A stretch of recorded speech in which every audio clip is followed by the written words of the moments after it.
This true scary wordplay story occurred in the autumn of 2012 in Glasgow, Scotland. The light was fading as it was the evening, and Glasgow gets very cold at this time of the year, so there was a bitter chill in the air.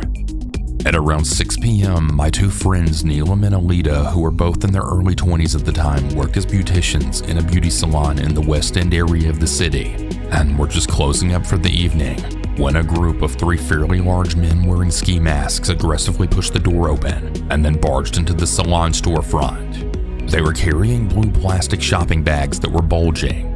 The men then closed the large front shutter down and had Neelam and Alita trapped in the store. Both of my friends were a bit stunned, and they didn't know what to say or do. The men began screaming and asking where the female owner of the salon was, to which they both shakily replied that they didn't know, which was true, as the owner was hardly ever there in person. The men had very thick Glaswegian accents, and it seemed as though they were white. However, the girls were not certain about this. Although both of the girls were scared, they thought the men seemed fairly amateurish and thought they would just leave after realizing that the owner wasn't there. Well, things took a much sinister turn, however, when suddenly the 3 men pulled out hammers and silver duct tape. The men then marched Neelam and Alita to the back area of the salon, where they bound their hands and feet and wrapped their mouths up with the duct tape. They were forced to sit down in chairs with wheels on them and were taped to the chairs. The thugs then debated on what to do next, waiting on the off chance that the owner would come in or leave. Now, of course, the girls were obviously petrified at this point and were hoping they'd just leave. Neelam was especially scared as she actually had a cold at the time and was really struggling with the tape that was now sealing her mouth. Her glasses also slid off her face as she was struggling, so she was now also struggling to see. She tried to tell the men if they could take the tape off her mouth because of her cold, but she was only able to mumble, as her mouth was taped very tightly. One of the men yelled at her to shut up. She tried her best to not cry, as that would have just made things even worse for her. Alita, on the other hand, was still very shocked by everything that was happening, but was mainly concerned for Neelam and was just praying that the thugs would go away. She also tried to speak, but to no avail. By this point, Neelam was breathing very loudly and erratically through her nose. Thankfully, after a few minutes of looking at the girls and around the salon, they decided to just exit the salon's front door, but not before smashing the cash register and some mirrors with their hammers. They also threw some of the salon's equipment across the store. Surprisingly, the men didn't actually steal anything from the store. They then left the salon, and they left Neelam and Alita taped up and gagged out back. Neelam's hard breathing popped the duct tape covering her mouth in and out. The girls struggled for quite a while to free themselves from the tape, but Alita moved her chair towards some hairdressing equipment and eventually managed to use a pair of scissors to free her hands and feet, and then removed the duct tape from her and Neelam's mouths, which was very painful, as the tape pulled out some of their long dark hair. As soon as Neelam was freed, they called the police. The police finally arrived and gave the girls some blankets and took them to ask questions. The whole incident only realistically lasted for about 20 minutes, although of course it felt much longer. Thankfully, the girls were not hurt. However, they were both very shaken up for a long time after this, and the men were never caught as far as they were aware. Both Neelam and Alita attended identify lineups. However, they could never say if any of the men they saw were any of the thugs, because the trio had ski masks on. Both Neelam and Alita are of South Asian Pakistani ancestry, and Alita did think one of the men did say something in Urdu at one point, but was not 100% sure. Both of my friends quit the salon immediately following this incident, and they got jobs elsewhere. Both are doing extremely well now, and they've put this awful incident behind them. They never did find out what those men wanted with the owner, and they're really grateful she wasn't there, as things could have been so much worse. They of course had their own suspicions about the owner after this horrible incident, but they were both just thankful to be okay and away from that salon forever, and thankfully, they're now both doing very well and happy in their own lives.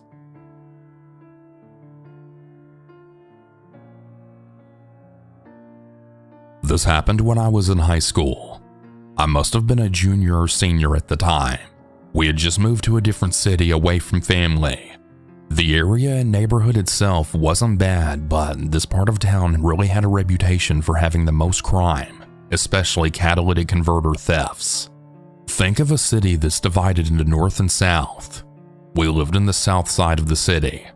Some background information that's important. My dad would regularly leave the country for weeks or months at a time and go stay in his country of origin to get away from the stress of the city life, so he was usually always gone, which meant that it was just my mom, my brother, and I. My brother would always go out and was really hardly ever home, so it would mostly just be me and my mom home. I should add that I'm also a female. One thing to note is that my brother has always had this habit of buying trucks, modifying them, and then eventually selling them once he got bored of them. When this story happened, he had a lifted white Chevy Silverado and another lifted truck. I should also mention that the layout of my house is important in this story. The houses in this neighborhood all have the same base layout, but in different variations. My house is basically shaped like a lowercase n, with our front door being down this semi-long hall and our rooms being at the front of the house. Next to our house is a long driveway where half is behind a gate that locks from the inside while the rest of our driveway is exposed. The part of the driveway that is behind the gate is right next to my parents' room. My parents have 2 windows in the corner of their rooms, one looking out to the street and one looking out to the driveway behind the gate.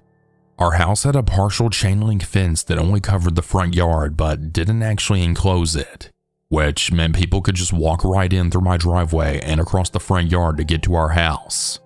My dad thought it was pointless to add a proper fence all around the yard since he wanted the yard to also be used as parking, and adding a driveway gate to the front was too much work, as it would require us to get out of our cars to open and close it. Anyways, sorry for the long background information, but I thought it was important to add. Now back to the story. This happened when my dad was out of the country, so it was just me and my mom at home since my brother went out for that evening.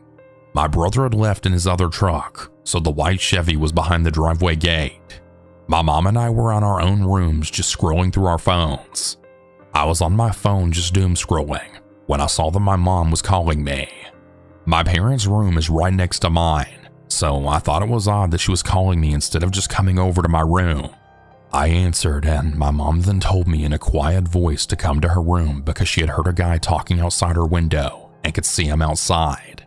I got up and walked into her room, but I didn't see the guy outside her window.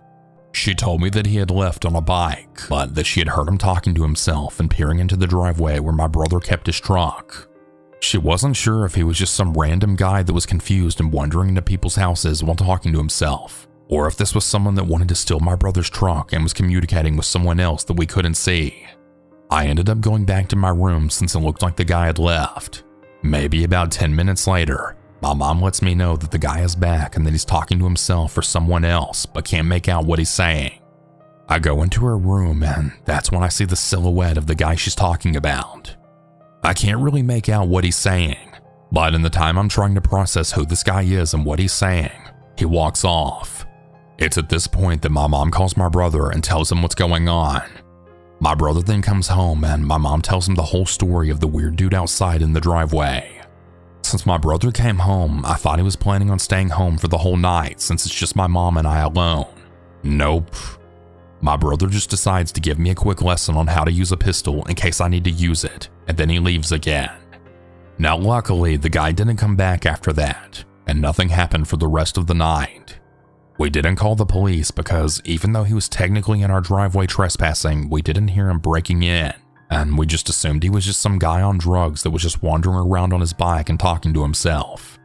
Though I wouldn't be surprised if he was there to steal from the truck. I'm not sure if my brother coming home scared him or what, but either way, I'm really glad nothing else happened.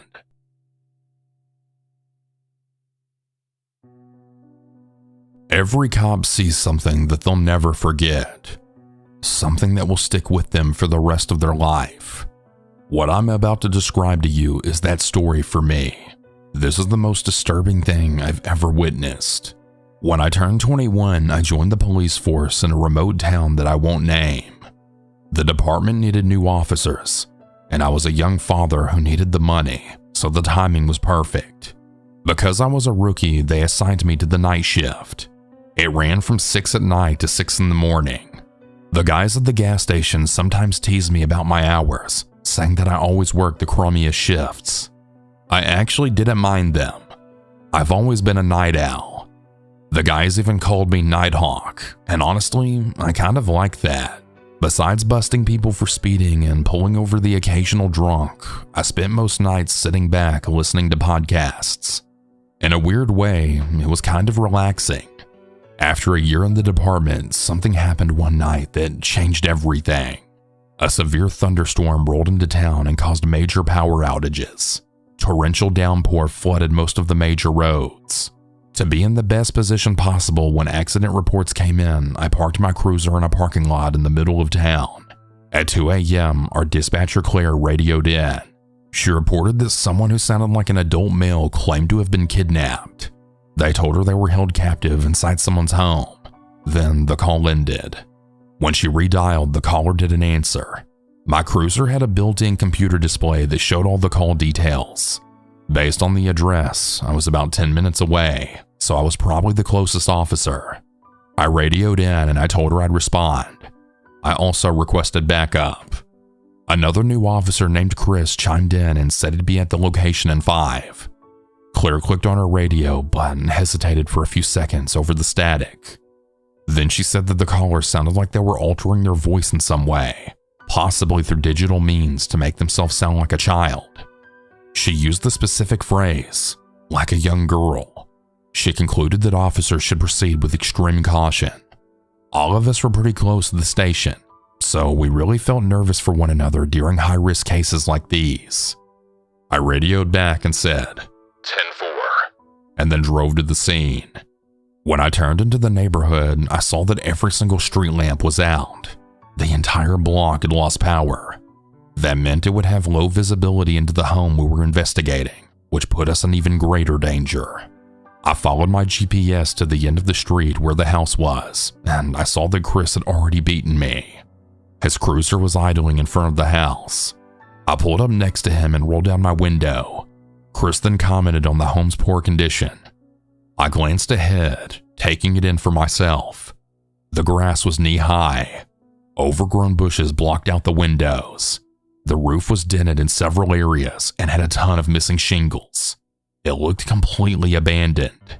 This sent off alarm bells in my head. You can gather a lot about someone's mental state by how they treat their living space. I told Chris I'd take the lead. We both stepped out of our cruisers into the pouring rain, opened our umbrellas, and followed a waterlogged path up to the door. Chris clicked on his flashlight.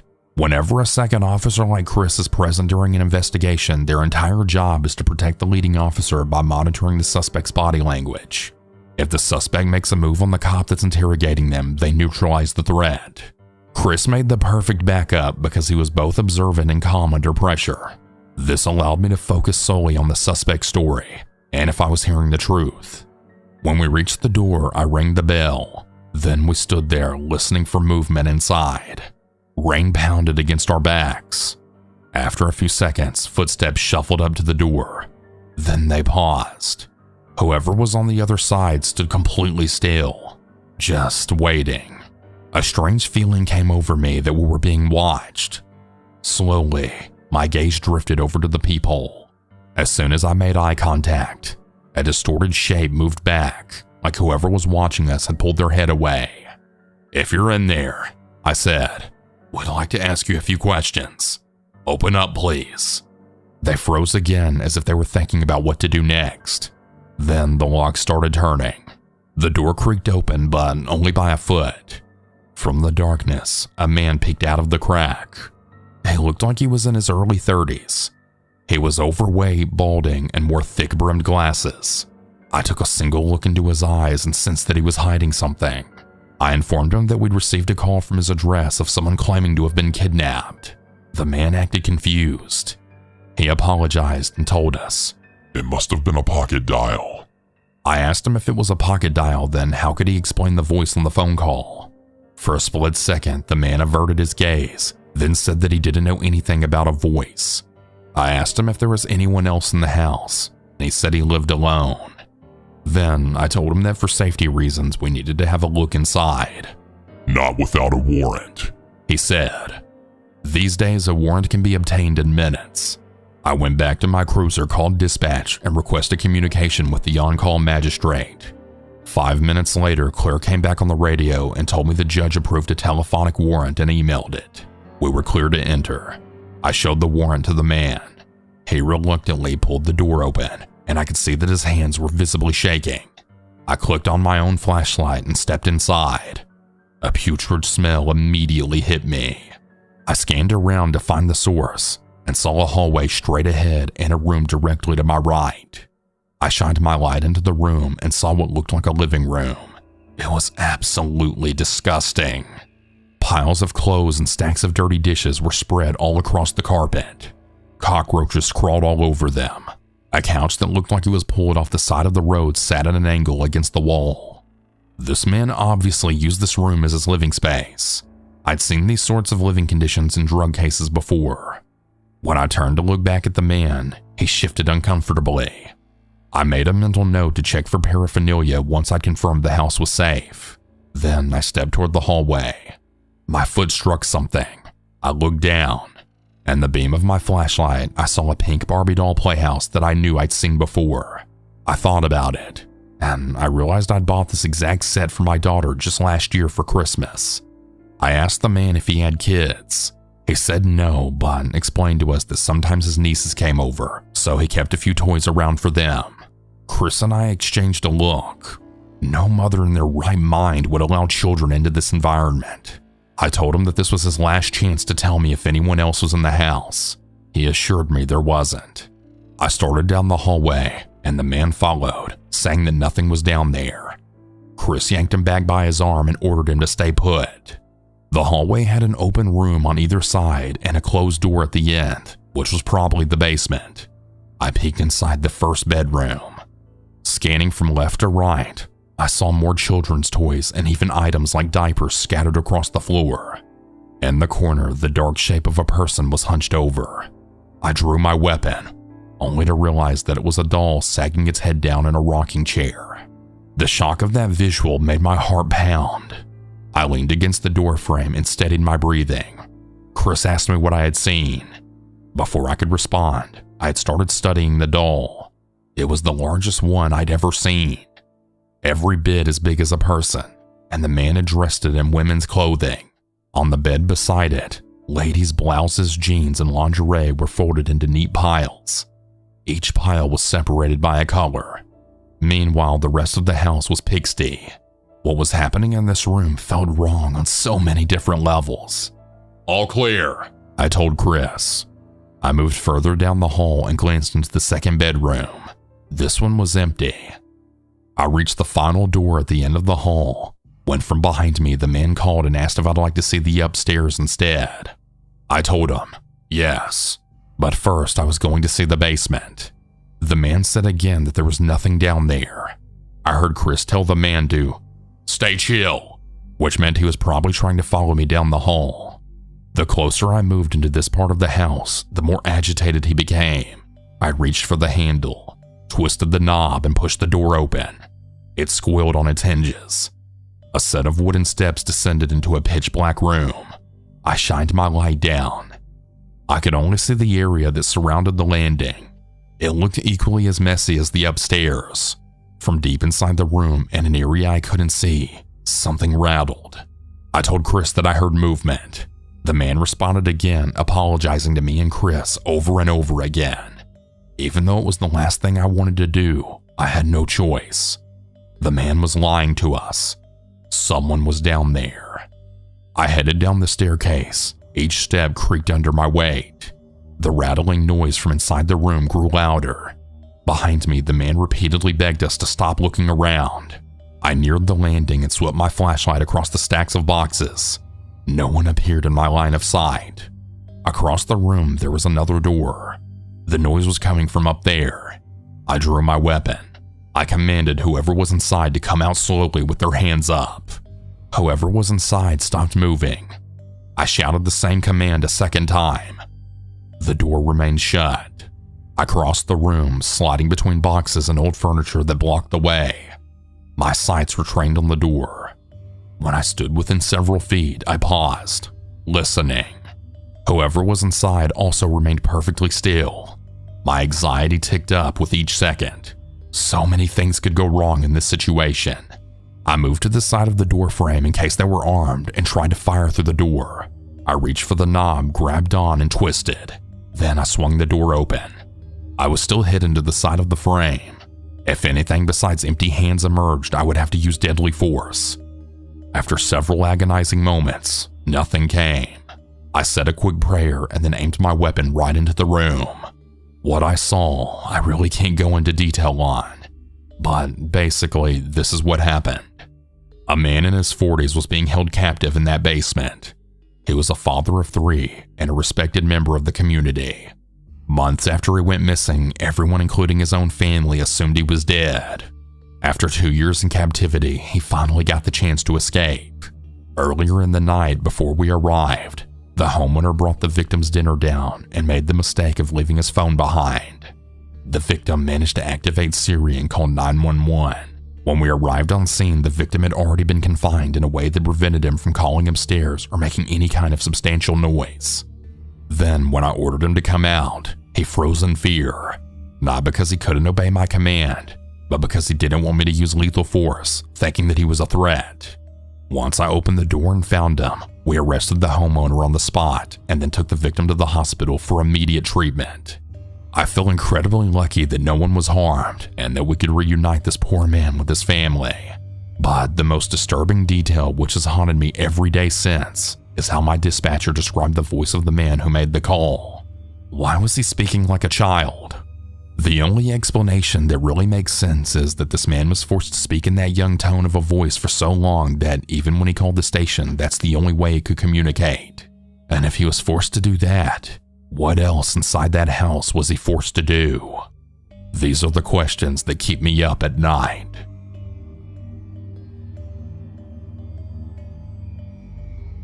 I live in a managed complex that has 2 buildings. The main one with the lobby, mailroom, amenities, etc., and the secondary one, which I currently live in. On Sunday night, I had a DoorDash delivery dropped off. I always tell them they can drop off my orders at the secondary entrance in my building so that I don't have to cross over to the main building, but I don't think they've ever actually read that note. No worries. I read the notifications from DoorDash, and I saw it got delivered to the lobby in the main building around 11 p.m. I made my way over, and I noticed my dasher even left a note saying there was a suspicious man in the lobby and that he was worried that he might take my food. I figured he said this because he was waiting until I got there. When I came down, there really was a guy sitting there on his phone, but carefully watching my food. He saw me approaching and then just said, "You're here." To which I just responded, "Thanks for waiting. Must be the DoorDasher." I picked up my order and started to turn around, and he also got up, except he had started heading in the direction of the elevators, not the exit. He starts chatting. "I actually live in this building. My name is Tom and I live in the building number 205. What's your name?" I give him a fake name and cut the conversation short, the pieces coming together in my mind. This wasn't the DoorDasher. It was the suspicious man pretending to be the DoorDasher, and who had even waited for me to come down as though he made the delivery. To get back to my building, you can either use the elevators in the main building to the 4th floor and transfer to the secondary building, or you can cut across the garage in the main building to the 2nd building. I noticed the key fob in his hand and waited for him to click the elevator and step inside. When I gathered he was taking the elevator and I knew I definitely didn't want to share an elevator with him so that he knew where I lived, I decided I would take the shortcut through the garage. It's a straight line and maybe a 2-minute walk to the other side. After he stepped in the elevator, I walked through both sets of doors and into the garage, my senses heightened. Halfway through, I decided to look behind me to verify I was alone, only to see his body in the doorway. He hadn't taken the elevator. He was following me. I booked it, heart racing through the garage doors. I started jamming the elevator buttons, hoping it would come quickly, but I could hear the elevator car was still on its way down. In a split second, I tried to think if I would be strong enough to hold down the door with the weight of my body if he came pushing through, but that would mean we would be stuck in this area in the garage with probably little to no cameras, witnesses, or any cell service. I was running out of time. I eyed the stairwell and, carrying my food, booked it 2 steps at a time up 2 floors. I was now on the 4th floor, which is normally the floor you would transfer on to get to the other building. Although I was now in the secondary building, which is my building, I was worried if he indeed was still following me, he'd know which building I lived in. I needed to go back to the main building. If he was still behind me, I would know for sure he was following me, because we just did a circle. From the corner of my eye in the distance, I could see someone taking out their trash from the reflection of the door. At 11 p.m., this was the first person I'd seen, and I needed to be next to anyone. I cut through the courtyard, through the conservatory, and into the hallway of the 4th floor in the main building. Just as I stopped to catch my breath, he burst through the conservatory doors and caught up to me, huffing and puffing. He accused me of stealing the DoorDash, yelling, got in my face, and told me I could be evicted and sent to prison. I couldn't look him in the eyes for longer than like 3 seconds, but he looked bewildered. At this point, the person taking out their trash to the chute was nowhere to be seen, and this man kept coming closer, me backing up, him inching closer. I tried talking loudly, hoping if anything were to happen, the residents in the unit behind me could hear. He continued to raise his voice, claiming that the 119 number on the receipt stapled outside of the bag was the real person's apartment number, and that I had stolen it from them. Taking a look, number 119 was in fact the order number, not the apartment number, but he was convinced it was someone's apartment unit number. For a whole lot of reasons, this logic didn't make any sense, but this implied not that I needed to explain it to him, but I could have been trying to go from the main building, 2nd building, 4th floor, main building, and then 2nd floor to lose him, so that we didn't have to share the elevator and he'd know where I lived. Even if I was taking someone else's order, I wasn't. He was going to follow me to my apartment to verify where I lived and ensure my apartment matched the number on the bag. He was able to catch up to me relatively quickly, considering I was sprinting and out of breath. This means he was deliberately following and chasing me down, which is a man's circumstances aside, but especially for the rationale of stolen food. I'm not sure why you would ever willingly chase a woman by herself at night, knowing how this would look for him. He was studying my order and receipt, because you had to be in close proximity to the receipt to see that the fading ink read 119. It was never about the order, because why did he pretend to go on the elevator in the beginning, only to chase me across 2 buildings for an order he didn't even know what apartment number I was going into? And it definitely dawned on him that up until that point, we were the only people around. As I was standing there, him inching near me and poking the receipt, I thought that I had heard someone coming through the hallway in the distance. He clicked the elevator button, continuing his threats, and I didn't even wait for him to finish getting on the elevator. I sprinted through the conservatory, through the courtyard, and back to my building, taking the elevator up to my floor. I got to my apartment paralyzed and shaking from what I thought was the end that night. I was so terrified that my breathing got labored and raspy. I don't even have asthma, but I could barely catch my breath for minutes, grasping onto anything I could so that I could feel grounded and not choke from the lack of air. I'll never forget the moment I looked into the garage and saw his body in the doorframe. I wrote a long, detailed email to my management with screenshots from the DoorDash and exact accounts and locations of where everything happened so they could corroborate my account with their camera footage. It's now been 4 days, and I'm awoken every morning by my heart racing, hot flashes, and paranoia with every drop of a sound. This is a new kind of anxiety that I've never felt before, and my days are clouded with fear of bumping into him in common spaces, how to plan my days with the highest likelihood of avoiding him, and how to strategically order and pick up my mail where I can know I won't have to see him. I don't know if these extreme symptoms, especially the heart racing, are normal after this experience, considering I know a lot of women who have had way more frightening, violent encounters with strangers that involve more than what happened to me that night. But this has really been consuming me for the past few days. I really feel unsafe in my own building. Update. This is everything that has happened since the next morning. My management and maintenance, which is 2 men, came knocking on my door. Of course, I was already pretty frazzled from the events of the night before, and although I opened the door, they could see I was visibly shaking. They came to apologize about the events, saying they had seen the footage and that it was scary. I needed to file a police report immediately. The property manager was kind, saying he would sit and call the police with me so that I wouldn't have to do it alone. I asked if they knew this resident and if they were aware. He said they knew who he was, and this actually wasn't the first time he had been reported for bothering a resident. My stomach sank. I quickly got ready and met the property manager downstairs outside our building, but away from areas my property manager has been known to see him hanging near, and we made the call together. After I gave my account, the property manager chimed in with his accounts of what happened too. I was the 4th or 5th female that he has harassed. He's harassed women in the complex before, but never followed them at night.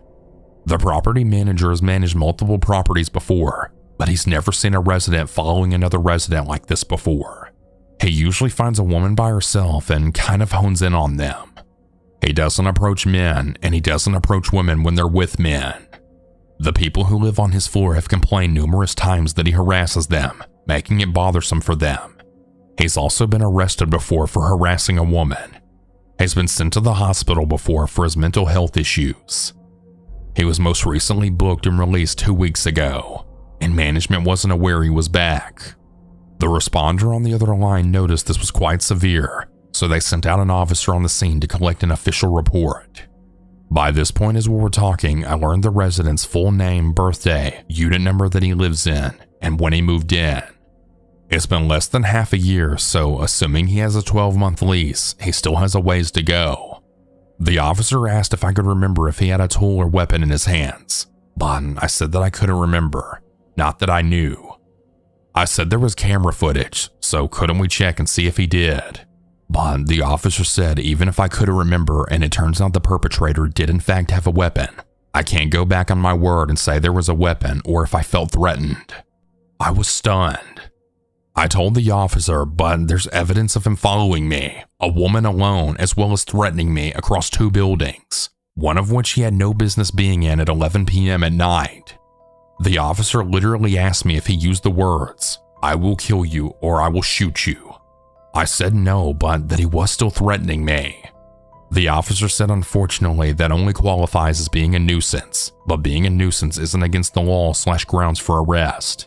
My heart dropped.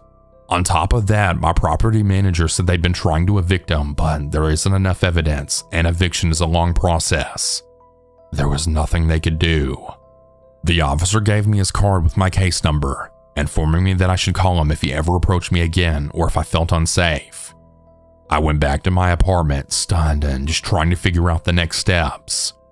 I decided not to leave my apartment again out of safety, but ordered additional self-defense items, including an apartment doorbell camera, because he had been up close to my receipt bag to know my order number. The receipt also had my name on it. I was worried he would put 2 and 2 together and type my name in the directory outside our building and figure out my unit number. I couldn't risk running into him again, so I had to stay locked up until my camera arrived. Given the information I had about him now, full name, birthday, and the fact that he has a prior record related to harassment, I decided to do my own research and find his public records. To my surprise, I learned that he actually has 6 court cases since 2018, and the most recent court record was from August 2024. His cases have been for stalking, harassment, restraining orders, multiple reissued anti-harassment protection orders, domestic violence, and attempting to get him to surrender his firearms, to which he has refused, so he still owns his guns. Different women have attempted to serve him protection orders multiple times, but failed either because he's tried to dodge it, never showed up to court, or he's been hard to get a hold of. I just couldn't believe it.